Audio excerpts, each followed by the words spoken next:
Today I want to tell you about the 3 most common types of loans that I see my clients getting. Please keep in mind that these aren't the only 3 loans that are available, but they are the 3 most common that I see clients get for different reasons. So I just want to go over them so you know some of the options that are out there. So the first loan that I really want to talk about is the FHA loan. A lot of clients think that FHA stands for first-time home buyer. They come to me and they say, I want to get a first-time home buyer loan.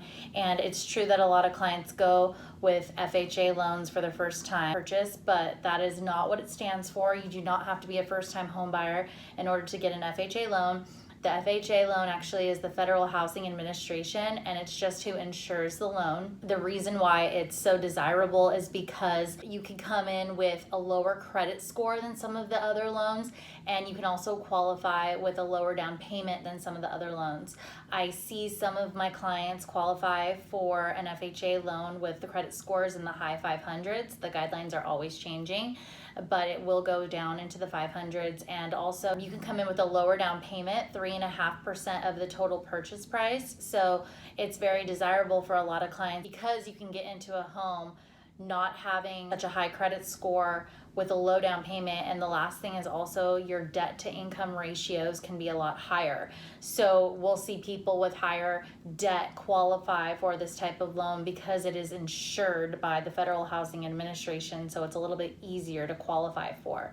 Keep in mind that FHA is for owner occupied only. So you cannot purchase a home FHA with the intention of renting it out or flipping it. You would purchase a home with an FHA loan because you intend to live in it. There are strict guidelines in terms of where you're working and where you're purchasing. That would be something to consider. The second loan I want to talk about is a conventional loan. Conventional, typically you have to have a higher credit score and put a little bit more money down. A lot of people think a conventional loan means 20% down.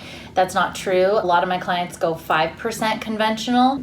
The reason why someone would go all the way up to 20% conventional is because they are trying to get rid of the mortgage insurance. So on an FHA loan, there is mortgage insurance. So what does that mean? Because the Federal Housing Administration insures the loan, you have to pay the mortgage insurance every single month for that. So your payment will be a little bit higher than if you went with a conventional loan. Now, once you hit 20% in a conventional loan, your mortgage insurance goes away. So prior to 20%, you're going to be paying mortgage insurance on a conventional loan. You cannot purchase a home under 20% conventional unless you intend to live in it or if it's a second home typically. There's certain situations where you can get around some of the guidelines, but I'm just talking in very broad general terms. Is that if you're looking to purchase an investment property, you would go with 20%. But if you are going to live in the property, then you have the option to purchase the home for less down payment. So I've seen actually all the way down to 0% down payment, which is down payment assistance. So the thing with FHA too is that you can get a gift, so you don't have to have those funds sitting in your account, and that's the same with conventional if it's owner occupied. So with owner occupied, there's different rules with conventional of how much money can be a gift, but with FHA it could be 100% a gift. With conventional, it depends on how much money you're going to put down. Keep in mind, a lot of people want to go with conventional for condos because condos have to be FHA approved if you're going to get an FHA loan. Just keep in mind that a lot of condos don't qualify for an FHA loan, which means that you would have to go conventional. So then we see a lot of clients switch over to 5% conventional if they qualify. Third type of loan I want to talk about today is VA loan. So VA is for active duty military or for veterans. And the great thing about VA loans is that they typically have lower interest rates, but on top of that, you can come in with no money down.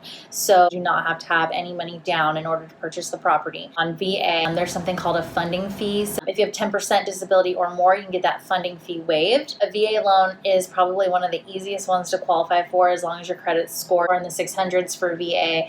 And as long as you show your proof of income, then it's pretty easy to qualify. That's the basic 3 types of loans that I see clients go for. Keep in mind there's other options, but these are the 3 generic ones that I see a lot of my clients use. A lot of people ask me about down payment assistance programs. There are a lot of down payment assistance programs. I will do another video about that. But if you learned something today, or you appreciated this, or you're looking for maybe another video to explain some other things in detail, please send me an email, comment below, subscribe, like, let me know your feedback. I really appreciate you reaching out to me. I hope that this video helped you out.